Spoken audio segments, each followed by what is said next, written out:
Governor Pataki, we're so excited to have you here on campus and back in New Hampshire, especially as the presidential candidate that's had the most trips to New Hampshire so far. Well, I'll tell you, it's great to be back and here in the Upper Valley and in Hanover, and particularly this time of year. Yeah, probably when makes it's just so beautiful. It does. In fact, I'm sure I'm the only candidate in either party who comes south to get to Hanover. I have a farm over in on Lake Champlain, on the other side of the lake, on the New York side, north of here, and it's just a great trip to come over. That's great. You got to see some good foliage on the way down. A little, but it's so warm still that hopefully next week I'll see more. I hope so too.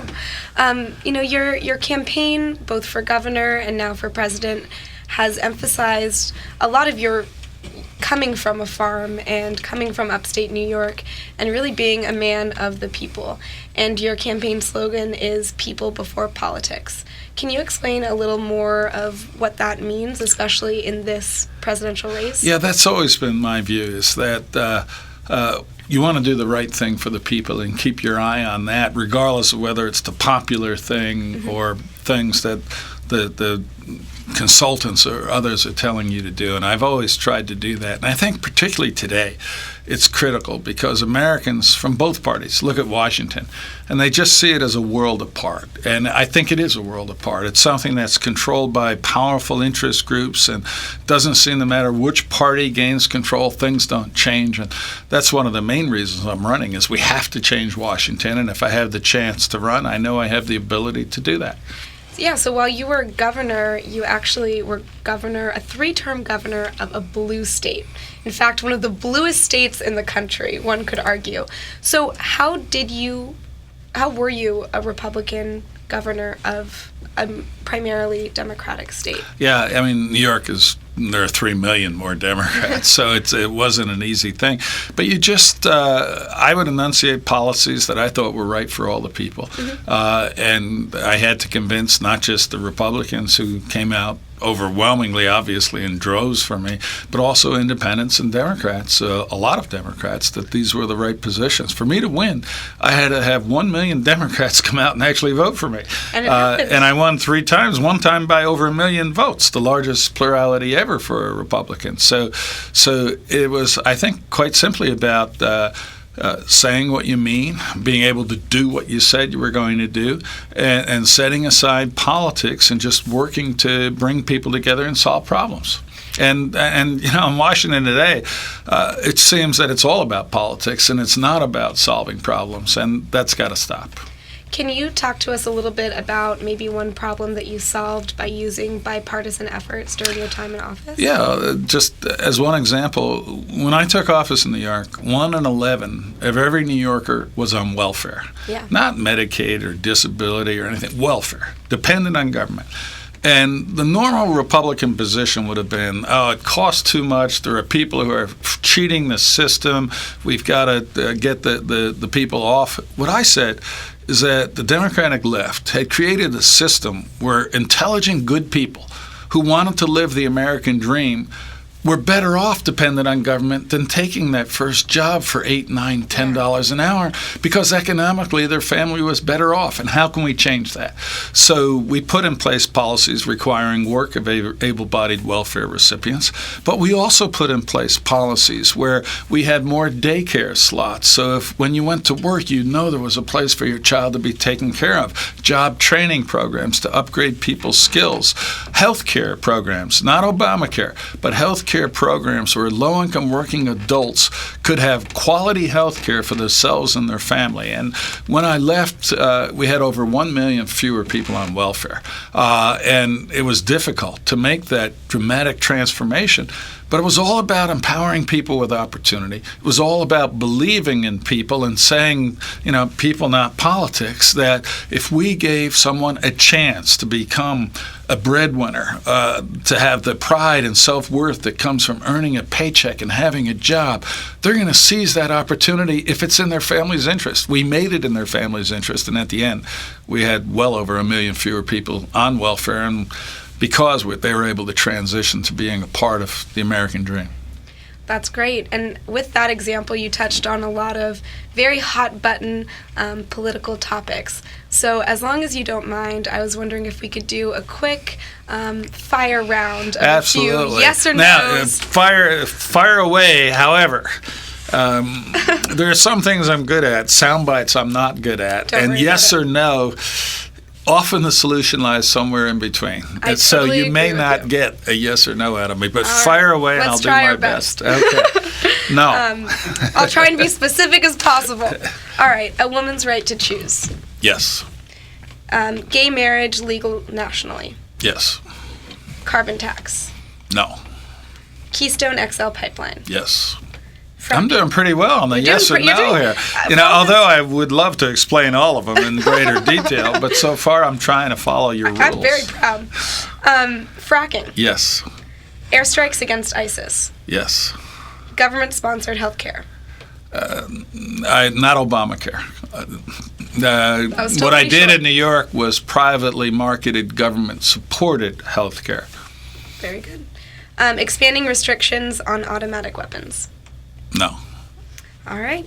That was pretty good. That was pretty good. I'm proud of myself. Although I want to go back and explain the nuance to every single answer Why I don't gave. you explain one thing that you'd really like to?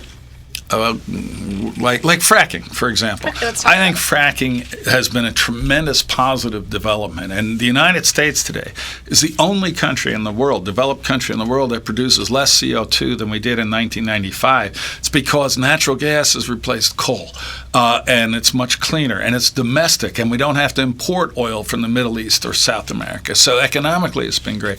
But you do have to have intelligent oversight and regulations. Absolutely. And so it's not simply go ahead and frack without any oversight. As with everything, it's a balance, and you want to strike the proper balance that encourages the private sector, encourages the development of technology, but doesn't look the other way at potential real issues that exist. So during your terms as governor, you took a very hard stance for the environment and in Yes. favor of environmental protection in Yes. New York. So if we're talking about fracking, where we've seen, yes, some great economic development for the United States. And some great environmental development. So for the I United would States. love to hear you talk about, I don't know, maybe some regulations that you think should go into place to make sure fracking is as environmentally viable as possible. Well, sure. One is requiring companies doing the fracking to release the chemicals that are involved. One of the early mistakes that was made was the fracking wastewater was taken to municipal sewage treatment plants, and they were incapable of handling that. It should have been treated as hazardous waste. You have methane escaping from the actual drilling. Methane has about 16 times the greenhouse gas effect of CO2, so you want to make sure that that is, to the extent practicable, captured on site. And then one of the major fracking concerns is the surface disruption. But if you could do things like capture that methane and reutilize it at the site to generate energy, limit the number of vehicles that have to go back and forth, we could continue, as we should, to develop gas, oil, other resources using fracking, but in an environmentally sound way. But just another area is, I think Republicans have to embrace science. And the Democrats too often reject science, like with fracking. This is a tremendous development that has, although a lot on the left refuse to acknowledge it, dramatically reduced the emission of greenhouse gases by the United States. It's much cleaner.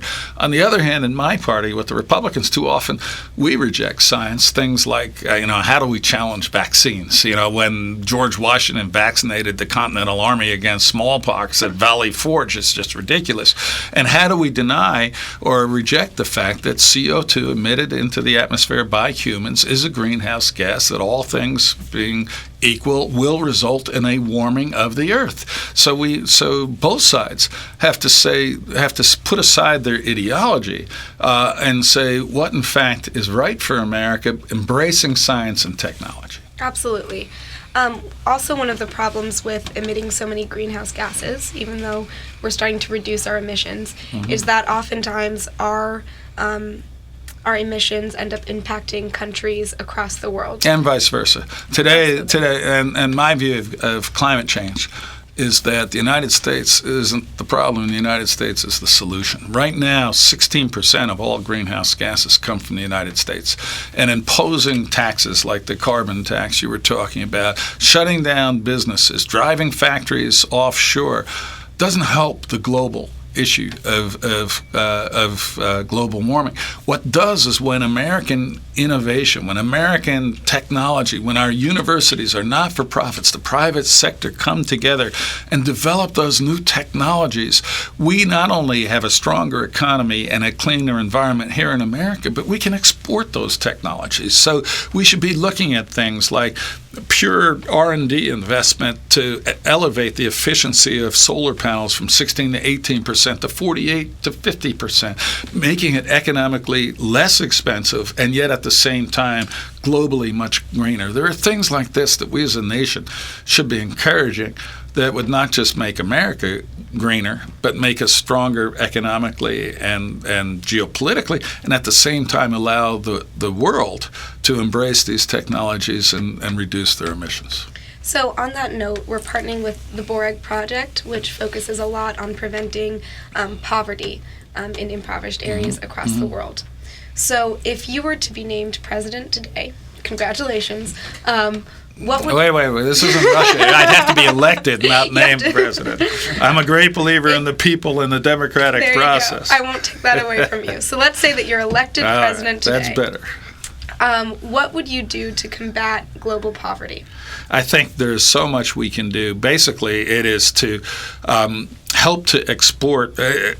I'm a great believer in the capitalist system, and I think that the capitalist system has lifted more people out of poverty than anything that has existed in probably since humanity. Maybe agriculture early on had a greater impact, but everything from micro investments in micro businesses around the world to sharing technology. Like one of the biggest problems with the undeveloped rural world today is they don't have access to clean water. They don't have access to clean power. These are things where you can develop microfilters that are the technology that allows pure water to exist in rural areas that are very poverty-stricken. I was talking about increasing solar panel efficiency. You can have decentralized power generation in rural parts of the poorer developing world where they can have the resources, the benefit that comes from having power locally. And then finally, probably the most important thing ultimately is education. And we have to do a lot more to improve education here in America, but certainly encouraging and supporting the growth of educational opportunities around the globe is something we should be looking to do as well. How would we look to do that? I would, first of all, I would work with the major initiatives that are already there.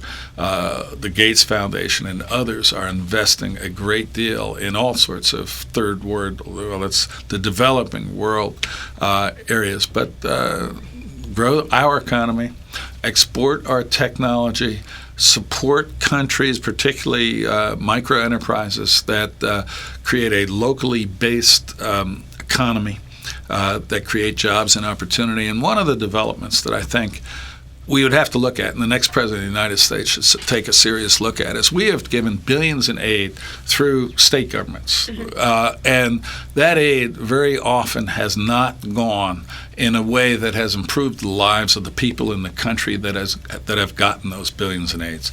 Perhaps bypassing that central government and having it go directly to like micro enterprises, directly to infrastructure projects and things of that nature where you can have accountability as opposed to just feeling good by writing a big check that doesn't work, I think is something that the United States could do far better at.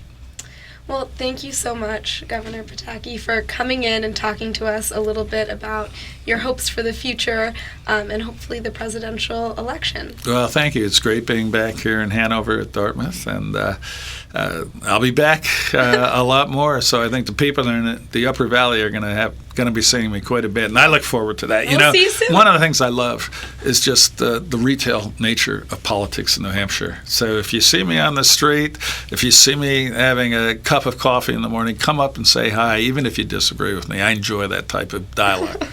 Well, you'll be sure that a few Dartmouth students will probably do that to you today. There may be a few who actually agree with me. Oh, I'm sure. You never know. But Thank you so much again. thank you. Good being on with you. It's been great.